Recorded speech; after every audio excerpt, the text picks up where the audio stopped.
Welcome, guys, to Saturday Question and Answer. And boy, I have a good one for you today.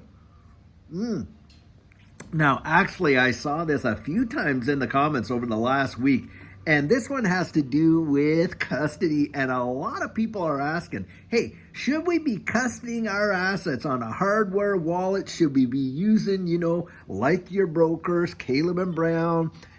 Should we be even thinking about institutional custody with the whole bank bail-in deal?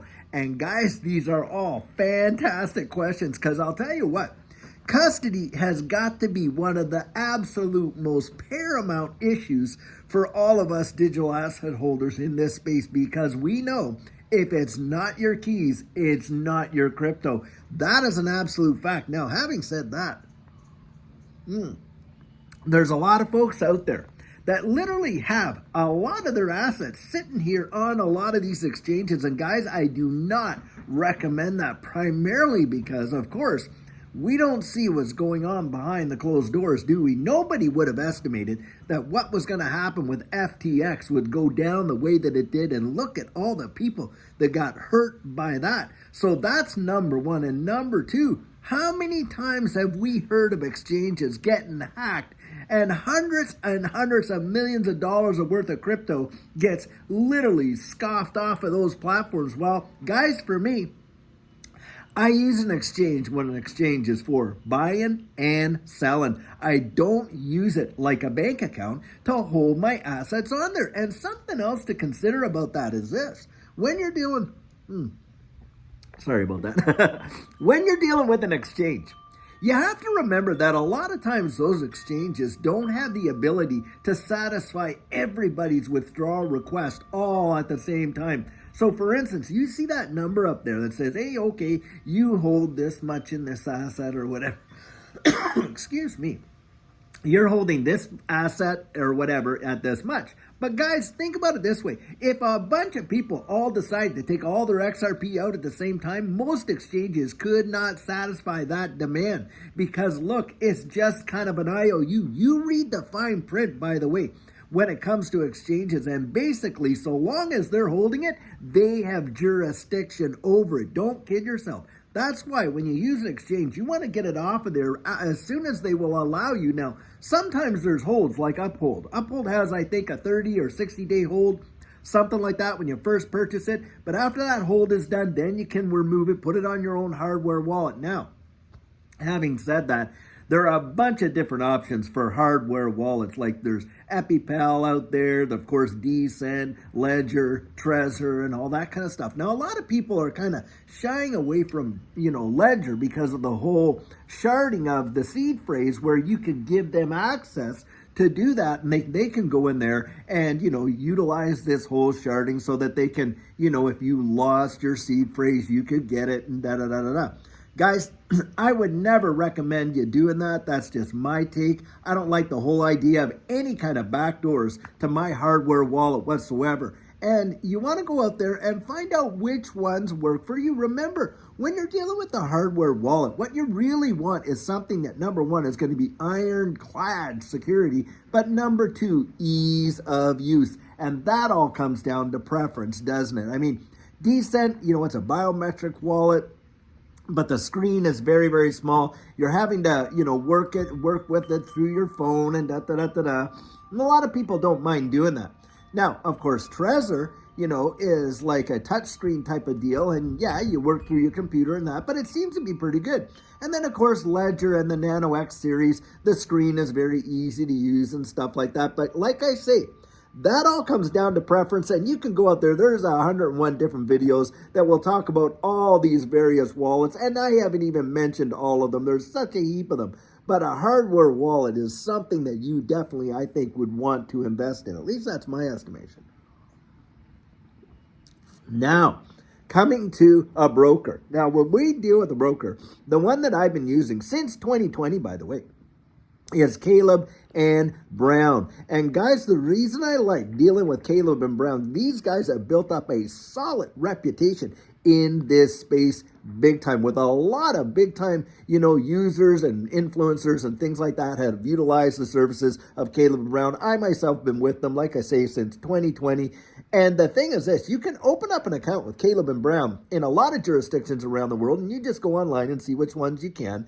But needless to say, it costs you absolutely nothing to open that account, to literally custody your assets with them. And what they use is Fireblocks. And when you're dealing with Fireblocks and institutional custody, they segregate an amount that's designated to you, and your assets are held in cold storage offline, and they're not vulnerable to being, taken to by hacks or all this kind of stuff. That is not, no way. That's not going to happen in that situation. It's an institutional grade kind of custody, and it costs you absolutely nothing to have that there. Now, you're going to pay fees, but the only fees you pay are when you buy and when you sell, and that's your trading fee. Now, the trading fees with a broker are, of course, much higher. Wow, I got a little bit of tickle in my throat today.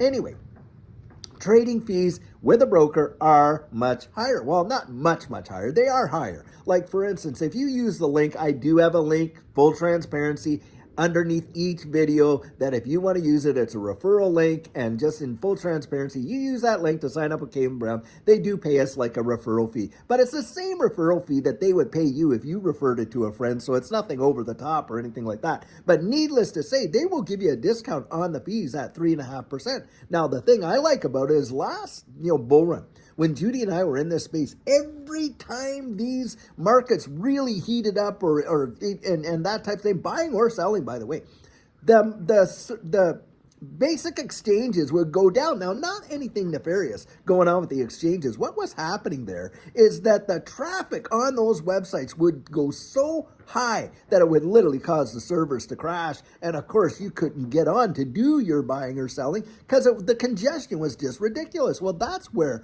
we decided, hey, we need an alternative.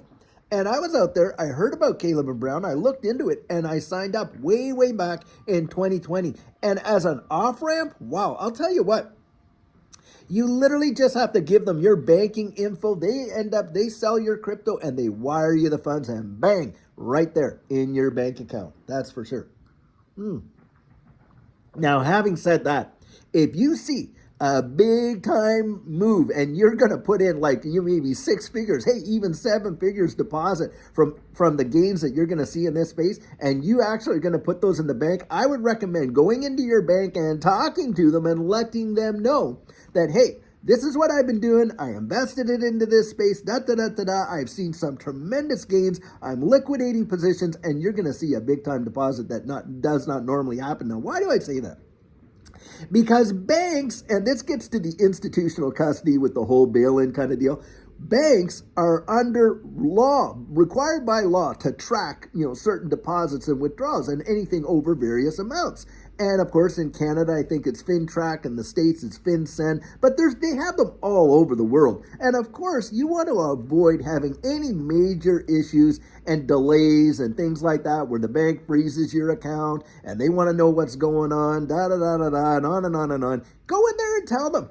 Build a relationship with your bank if you're going to be doing that. Now, when it comes to institutional grade custody, like PolySign and this and that, a question had come out in the comments. Hey, with all the bail-ins, would the banks be able to take your crypto? Well, guys, those institutional custody arrangements are not banks doing it, right? They're Mitaco or Medico, whichever way it's pronounced, guys, by the way. Those kind of custody, solutions that even the banks use for themselves, the high institutions use for themselves, we can go out and have access with that, and PolySign for sure. Now, you usually with PolySign, they want you to be an accredited investor before you can deposit over there. But hey, look up Jake Claver. Jake Claver has a group kind of thing there where he absolutely takes people on board that may not qualify as accredited investors just yet, but gives them access to that kind of institutional grade custody through PolySign.